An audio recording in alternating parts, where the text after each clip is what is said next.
Okay, तो हम लोगों ने ओम्स लॉ क्या सीखा था, ध्यान से सुनेंगे सभी। प्रीवियस क्लास में we have learned from Ohm's law, मैं दोबारा से बता रही हूँ।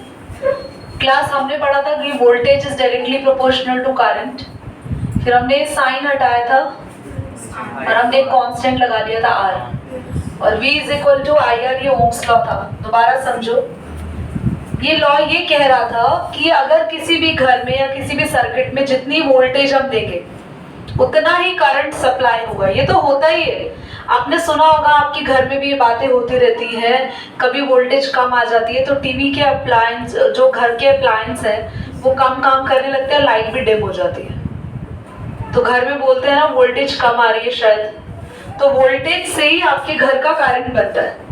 जितनी ज्यादा वोल्टेज उतना ज्यादा करंट, जितनी कम वोल्टेज उतना कम। ये साइन होता है प्रोपोर्शनल साइन। इस साइन को हटा के अगर इक्वल टू लगाते हो तो कांस्टेंट लगाना पड़ता है, जरूरी है लगाना। That constant is resistance. क्या होता है अभी पढ़ाएंगे, पर इससे पहले इस पॉइंट से हमें दो चीजें समझनी है। ओम्स ने ये बताया वोल्टेज इज डायरेक्टली, वोल्टेज नहीं करंट लिख लो, current is directly proportional to voltage. Current voltage के डायरेक्टली प्रोपोर्शनल है ना। अब बच्चों, अगर मैं R को नीचे ले आऊं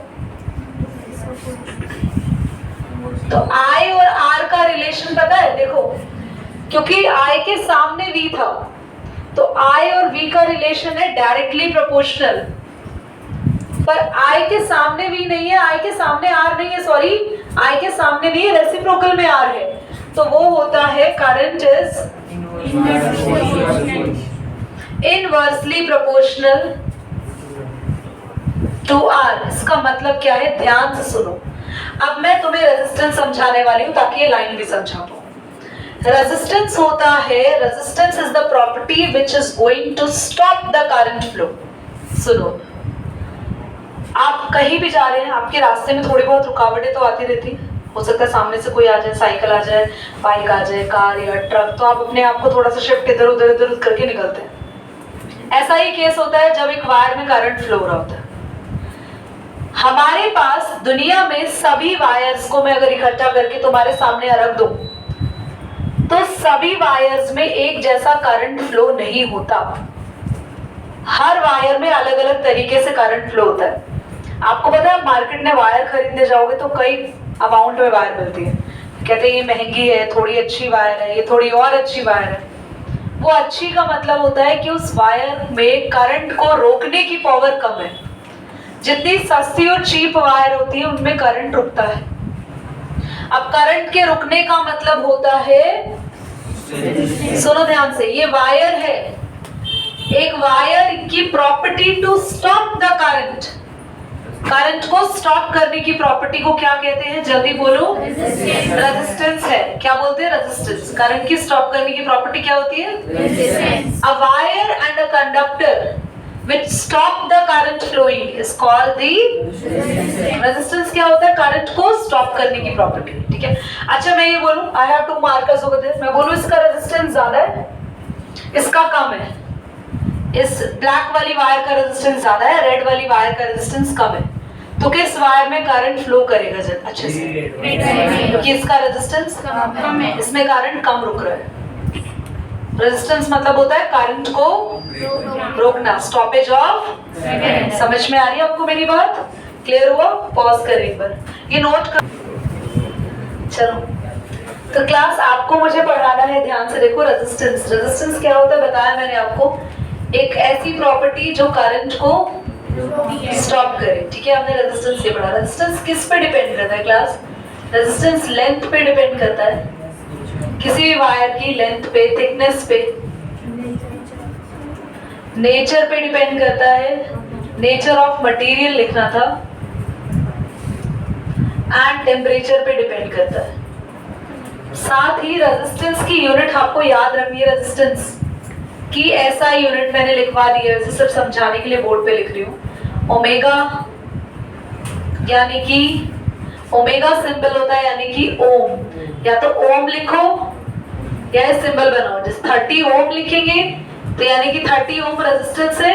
अगर 30 ओम नहीं लिखना तो आप सिंबल बनाओ, इसका मतलब भी रेजिस्टेंस है।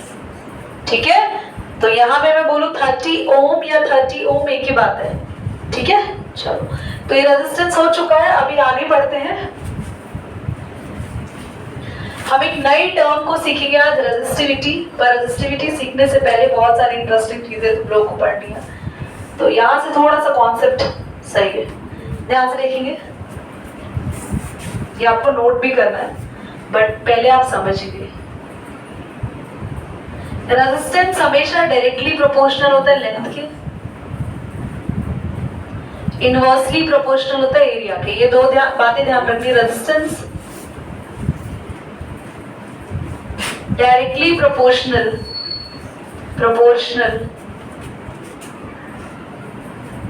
To length. एक बात ध्यान से देखेंगे, आपके पास एक वायर है, ये बाद में लिखते हैं। You have a wire A, you have a wire B. किस वायर में करंट रुकेगा? ए में या बी में? ए में। क्यों? किस में जल्दी पहुंचेगा करंट? ए में जल्दी पहुंचेगा। अभी तुम कह रहे रुकेगा भी ए में, पहुंचेगा भी जल्दी ए में, डिसाइड तो कर लो। किस वायर में करंट जल्दी पहुंचेगा from this end to this end? A में। तो बी में स्लो क्यों पहुंच रहा है? क्योंकि लेंथ बढ़ गई है ना। तो जितनी ज्यादा लेंथ लंबी होती जाती है उतना रेजिस्टेंस भी बढ़ता जाता है, इसलिए कैसा प्रोपोर्शनल है ये? अगर लेंथ बढ़ेगी तो रेजिस्टेंस भी बढ़ेगा, और अगर लेंथ कम होगी तो रेजिस्टेंस भी कम होगा। अगर मैं बोलूं there is a 10 centimetre wire लकी and there is a 100 centimetre wire, किस वायर का रेजिस्टेंस ज्यादा होगा? आपका ध्यान नहीं है परमिंदर? क्यों 100? बोलो क्या पढ़ा है हार्दिक? 100 सेंटीमीटर में जो ज्यादा होगा क्योंकि वो लंबी होगी वायर, लंबी वायर होगी। और मैंने बोला है लेंथ और रेजिस्टेंस कैसे प्रोपोर्शनल है? जितनी ज्यादा आप किसी भी वायर की लेंथ बढ़ाते जाएंगे उस वायर में करंट उतना ही रुकेगा, उतना ही स्टॉप होगा, उसका रेजिस्टेंस उतना ही ज्यादा होगा। और जिस वायर की लेंथ जितनी छोटी होगी वो वायर का रेजिस्टेंस उतना ही कम होगा, आराम से करंट वहां ट्रैवल करेगा। समझ में आ गई बात? ये साइन क्या होता है? प्रोपोर्शनल। और दोनों आमने सामने लिखे हैं तो डायरेक्टली प्रोपोर्शनल। इधर देखो, resistance is inversely proportional to area. Class, you have a wire A, अब प्लीज बोर्ड पे देख लेंगे सभी बच्चे, and you have a wire B, in which wire current can travel very easily. A or B? How many of you are saying B? How many of you are saying A? Come student है A के response के लिए, और सही भी A है हमारा answer. ध्यान से सुनो, तुम्हें मैंने एक बहुत ही पतला सा रास्ता दे दिया निकलने के लिए, और वहीं पर एक इतना ब्रॉड रोड है। किस रोड पे आप आसानी से चल के निकल पाएंगे? जिसका एरिया ज्यादा होगा उस रोड पे आपको चलने में दिक्कत। आप लोग नोटिस करो, आपके घरों में जितने भी हैवी अप्लायंसेस होते हैं उनकी वायर मोटी होती है। TV, refrigerator, press, fridge, AC, इन सब की वायर थिक है। क्यों थिक है? क्योंकि जितनी वायर का एरिया ज्यादा होगा उतना ही करंट आसानी से निकलेगा, जितना ज्यादा एरिया रेजिस्टेंस उतना कम, रुकावट उतनी कम। याद रखना आप लोग, जितना ज्यादा एरिया बढ़ेगा, एरिया बढ़ गया रेजिस्टेंस कम हो गया। याद रहेगी बात? इसलिए कैसा प्रोपोर्शनल है ये? डायरेक्टली नहीं है, इनवर्सली है। यहाँ पे लिखेंगे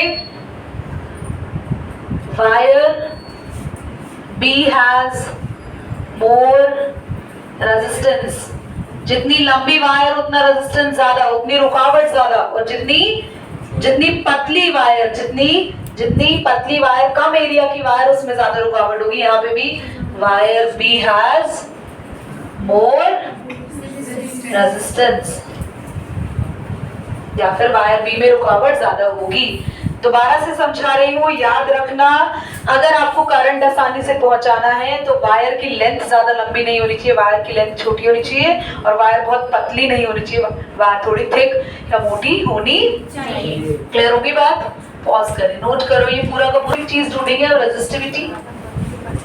और जहां आपने ये सब किया है ना, जहां आपने ये सब किया है, इसके ऊपर हेडिंग भी डाल दो, रेजिस्टिविटी।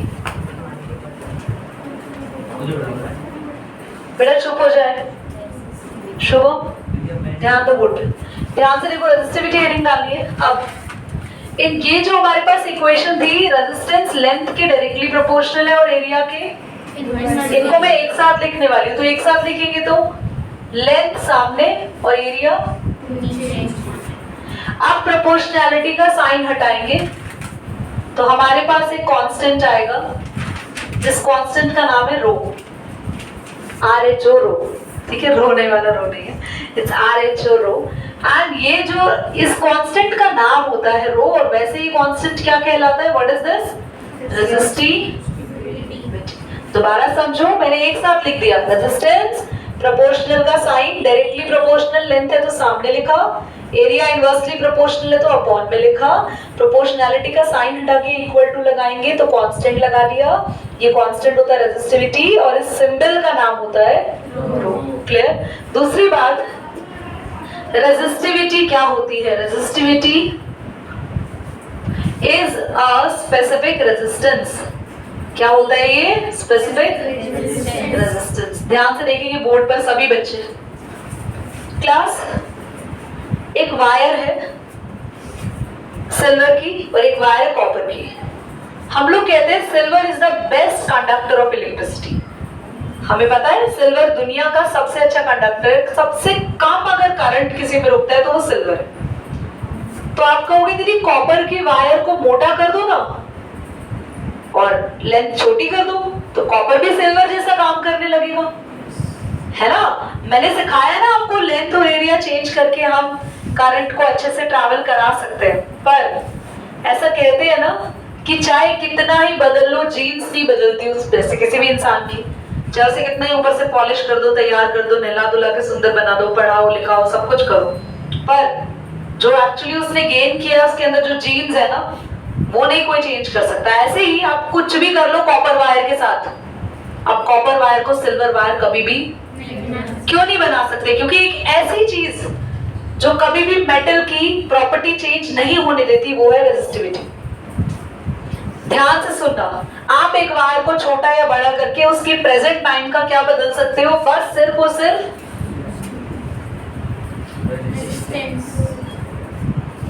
आप बदल सकते हो रेजिस्टेंस। पर ऐसी कौन सी चीज है, ऐसी कौन सी प्रॉपर्टी है जो आप नहीं बदल सकते वायर की? वो है रेजिस्टिविटी। एक ऐसा रेजिस्टेंस होता है जो किसी भी मेटल का चेंज, जिसकी वजह से कोई मेटल बेस्ट कंडक्टर में आती है तो कोई गुड या फिर कोई बेटर कंडक्टर में आती है। इसलिए सबसे पहले दिया गया सिल्वर का नाम, सिल्वर के बाद आता है कॉपर और उसके बाद बाकी अलग मेटल्स आते हैं। समझ में आया? रेजिस्टिविटी तुमसे कोई पूछेगा तो ये कैसा रेजिस्टेंस है? क्या ये कभी चेंज होता है किसी वायर का?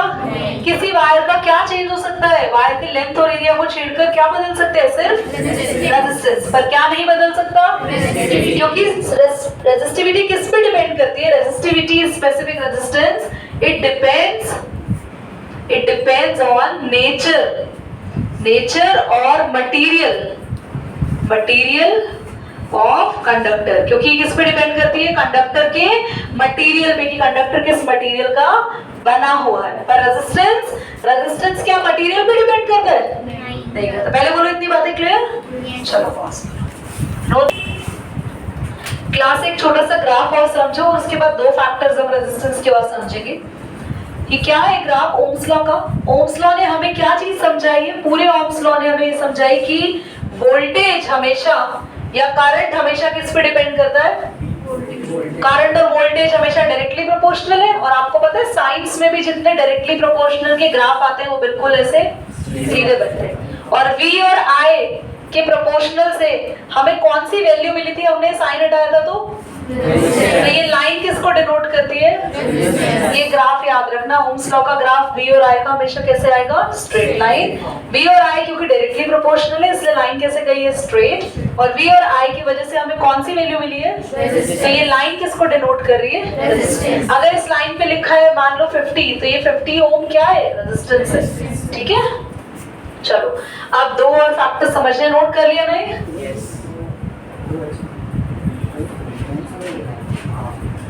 ओम्स लॉ का ग्राफ। इधर देखो बच्चे, हमने ये दो फैक्टर्स तो पढ़ लिए, हमने टोटल, आप चाहे दोबारा हेडिंग डाल देना, फैक्टर्स अफेक्टिंग रेजिस्टेंस। रेजिस्टेंस को कौन कौन से फैक्टर्स अफेक्ट करते हैं, दो तो पढ़ा चुकी हूँ आप लोगों को क्लास, एक तो पढ़ा है resistance directly proportional to length, है ना,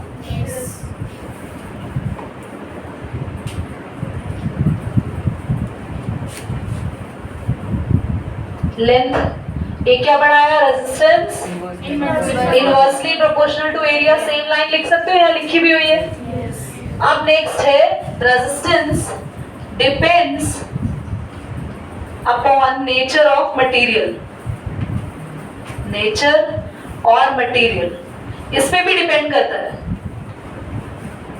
ठीक है। रेजिस्टेंस आपको मैंने बताया, आप मार्केट में वायर खरीदने जाते हो, कोई वायर सस्ती होती है, कोई महंगी होती है, क्योंकि उस वायर का मटेरियल अलग अलग होता है। कोई वायर अच्छे कॉपर से बनी हुई है, कोई वायर एल्यूमिनियम की है, तो कोई सिल्वर वायर तो बहुत रेयर मिलेगी मार्केट में।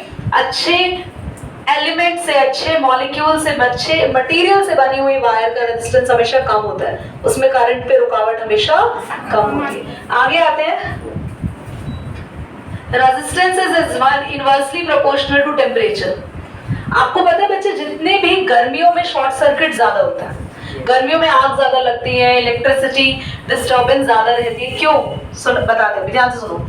ये वायर है, बेचारे इलेक्ट्रॉन आराम से ऐसे मूव कर रहे थे, ठंड थी, सर्दियां थी, इलेक्ट्रॉन आराम से मूव करते, आराम से करंट फ्लो हो रहा था, कोई दिक्कत नहीं थी।